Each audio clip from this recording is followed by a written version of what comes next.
Good evening, everyone. I'm Tina Jetton from Mauritius, a small island developing state, and I'm here today to discuss with two amazing panelists about the harnessing of the blue economy and whether the maritime strategy is rising for the global south.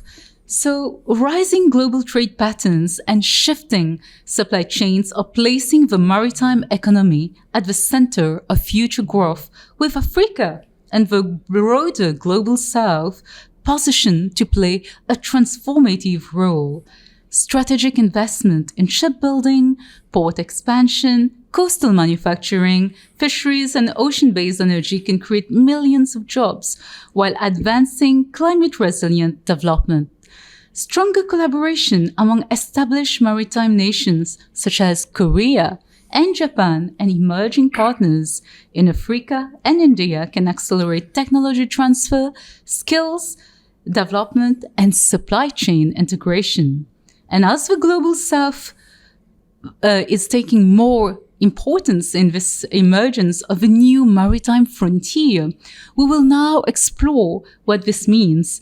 So we will basically see how specific maritime sectors can generate the greatest employment and development gains, and how can partnerships between Asian maritime economies and the global south economies be structured for mutual benefit and mobilize the necessary financing. And to explore that, I have with me today Mr. Sorry, can we edit that? Oh my God.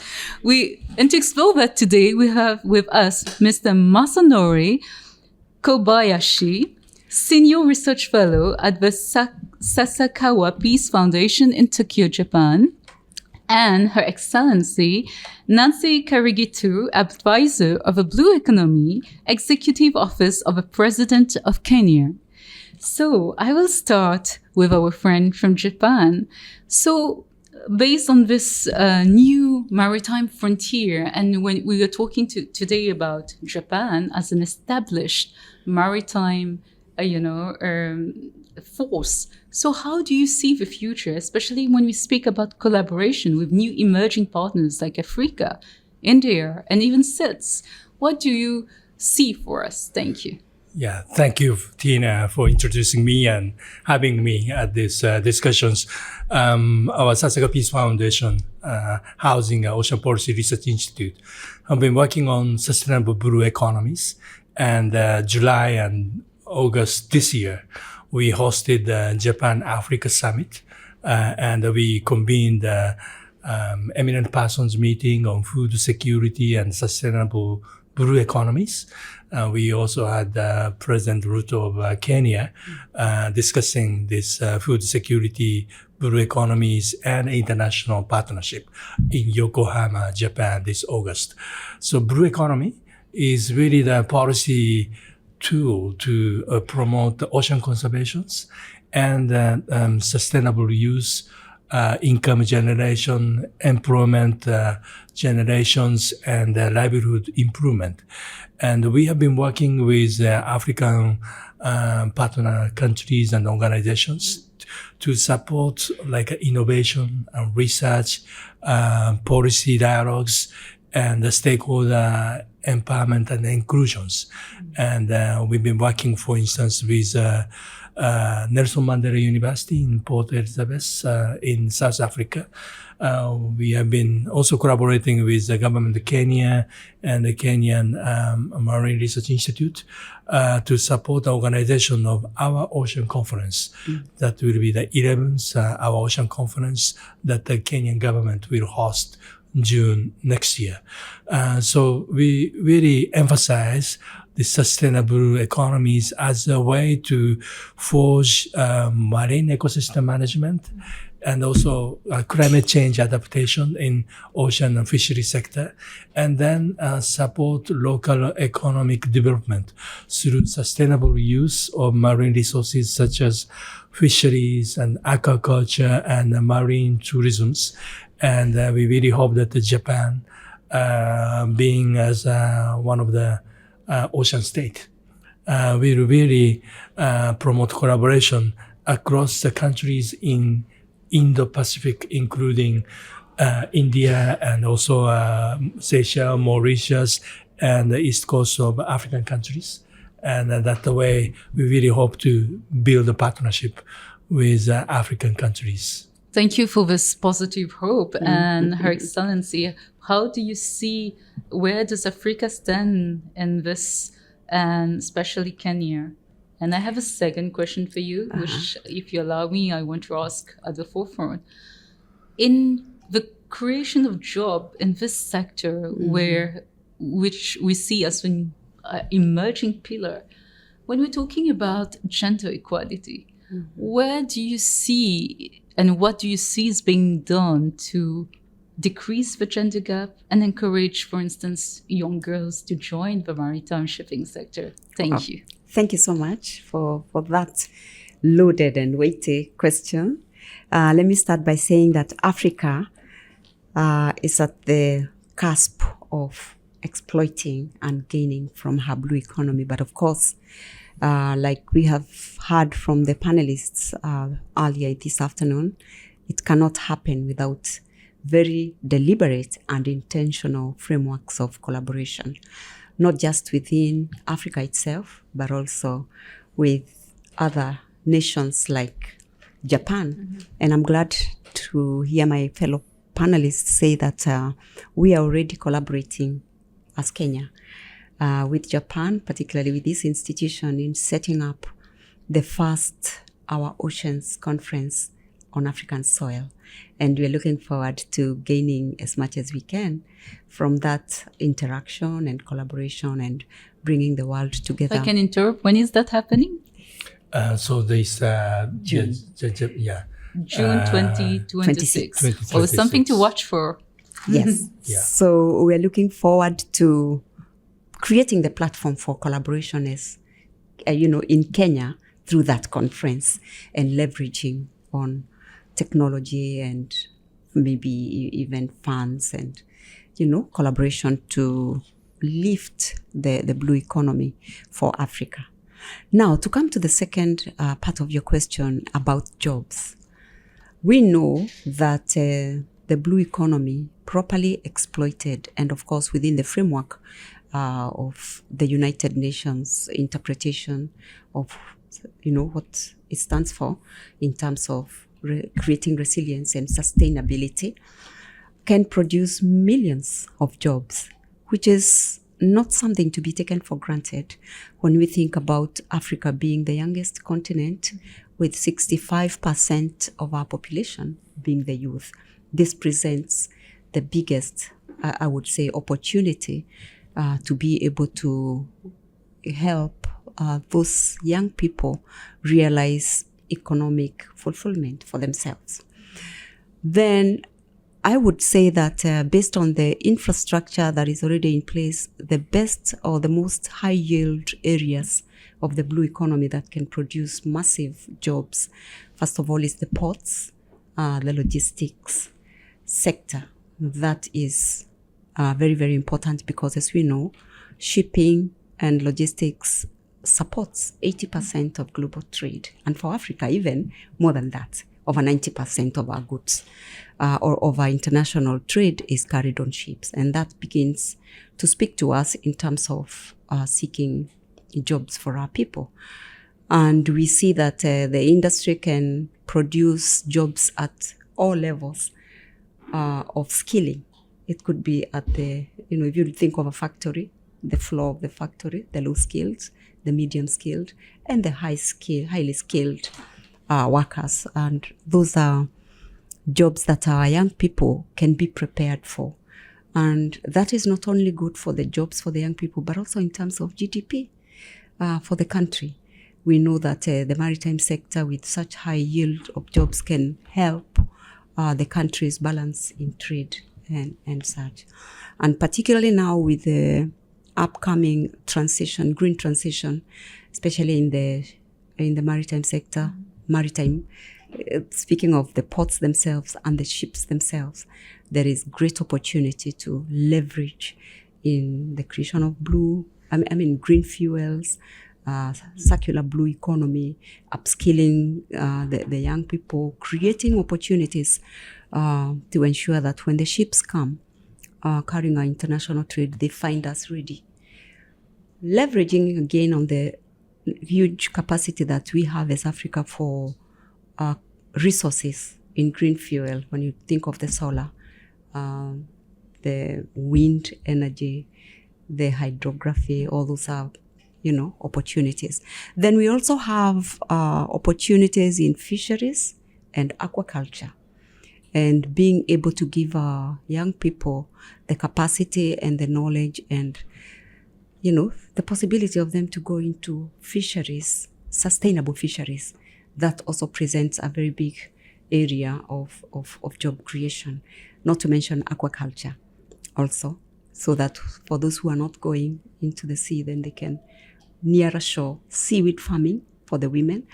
We've seen that, and it was mentioned again in the panels, that Zanzibar Tanzania has really leveraged on this, and to some extent, even Kenya in the south coast, that's also emerging as one of the areas. And the other area I would mention is ecotourism.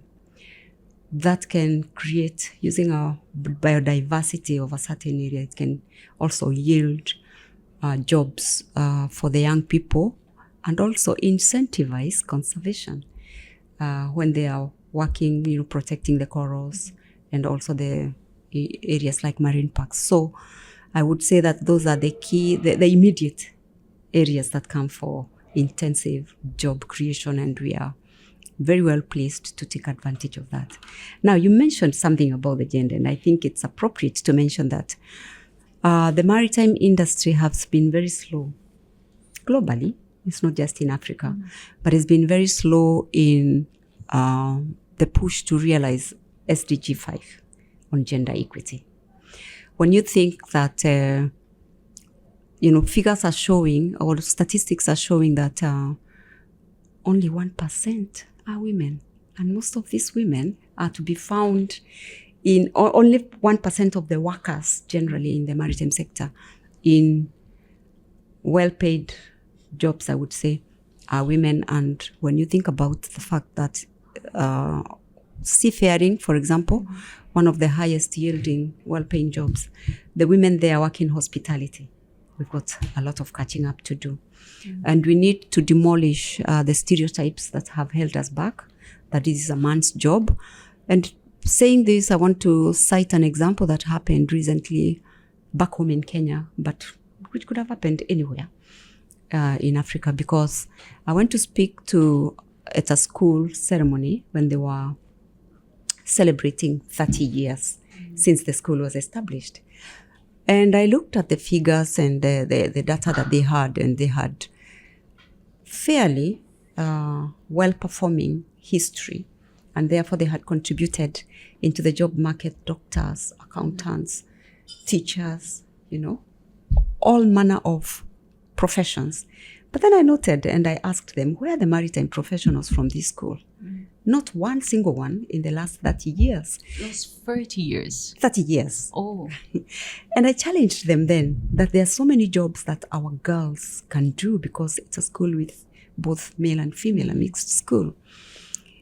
And I challenged them to produce to sensitize and produce now marine engineers and other people. But what was interesting is that after I finished, I was told that there was a very lively debate among the students. And they were saying, no, girls can't be captains. Because, and when it was pursued why, they said, it's because of Captain Jack, the film. So we need to demolish those stereotypes. Okay, thank you so much. So coming back to you, Professor, I wanted to know, what is your opinion, especially with Japan being a key player? How do you see has the prospects been for the youth, and how has Japan shaped or influenced skills, expertise, capacity building, or skills transfer for that matter? And what are your thoughts about the gender stereotypes? Thank you. Yeah, thank you. This one of the key component that we emphasize is really to empower youth, or provide opportunity for the young people, young professionals to take part in sustainable blue economy efforts.